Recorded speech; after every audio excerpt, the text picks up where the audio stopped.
Alright, it's going to be a little how-to video, DIY video on putting an old salt shield on the 5x10 carry-on trailer that you get at, like, I don't know, any hardware store. They're all the same, Fleet Farm, Home Depot. They're all pretty much the same, but this thing measures.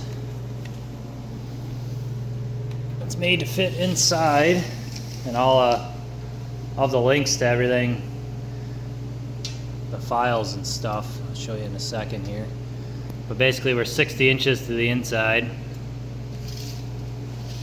So I had this sheet of aluminum bent up at work, which you could get away with not bending it up.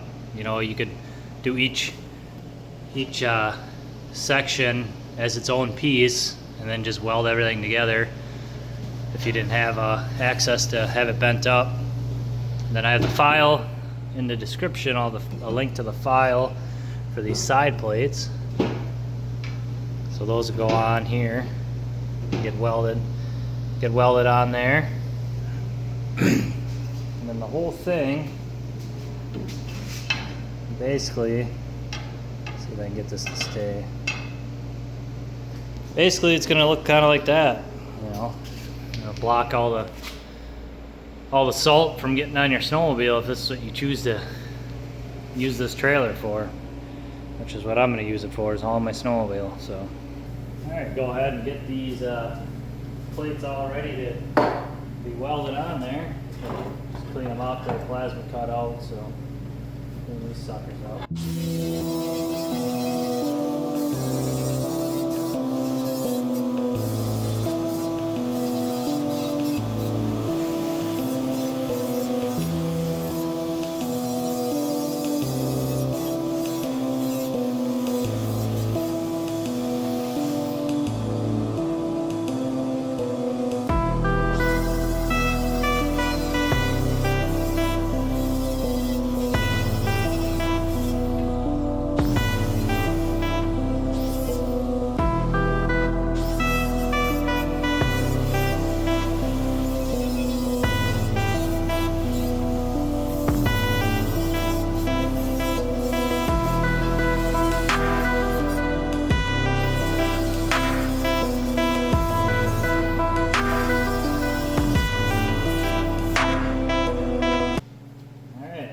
For that, just have to clean everything up.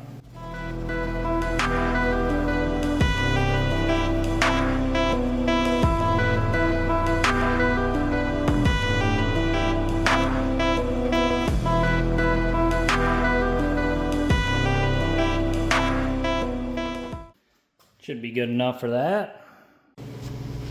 Seems like every time I'm getting ready to film, that stupid heater turns on.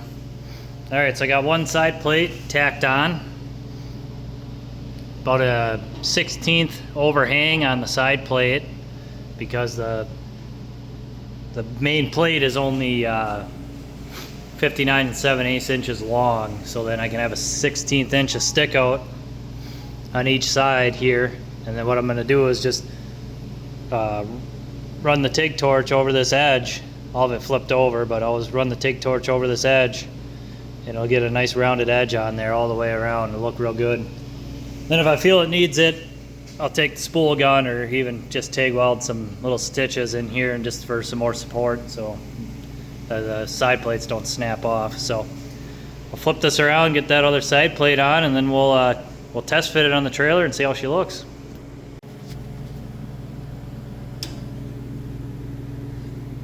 All right, 60 inches across. We'll go test fit this thing. A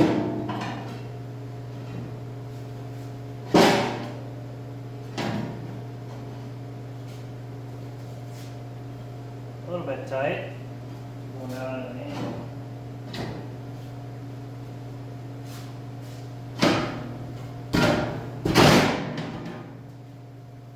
There we go. Looks pretty sharp. I do say so myself. Yeah. I'd say it's gonna look pretty good. You know, plenty of, probably a bolt there and then some along the front. Same on the other side.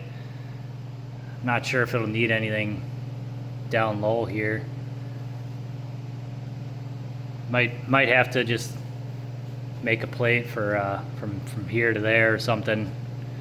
Fab up a little bracket, but yeah, it's gonna look nice on there. Hopefully it blocks enough salt. I mean, I'm only pulling this with my little Audi.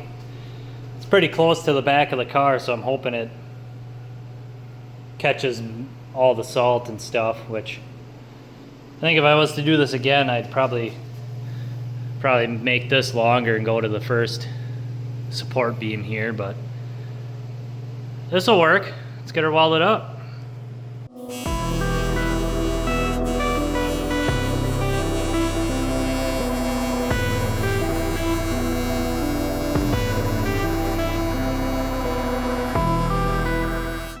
In case you're wondering, yeah, this air-cooled torch is 1,000 degrees right now.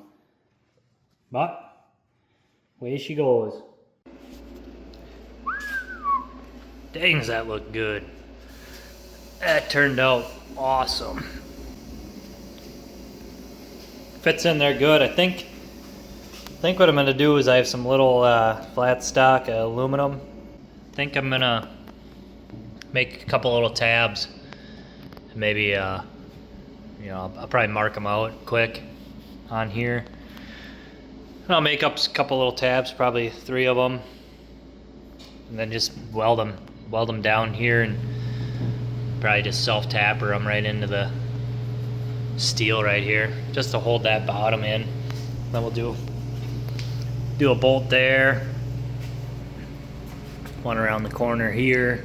Probably do one here in the corner, and then one there. Same thing on that side. Should hold it in real good. But yeah, that turned out awesome.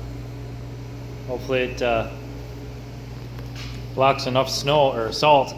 Well, I guess snow too from flying up. Welds came out pretty good.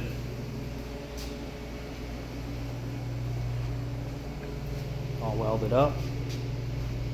Looking good. Yeah. Alrighty. Well, I'm gonna mark out them tabs and get those welded on.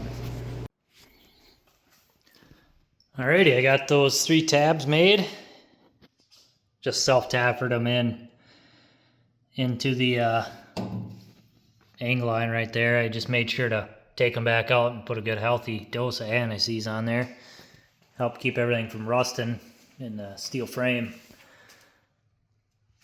I think you guys can figure out how to put the bolts in. I don't have the stainless hardware yet, so I'll have to pick some up and drill a few holes, but I think you guys get the idea. So if you like the video, leave a like. And yeah, we'll see you in the next one.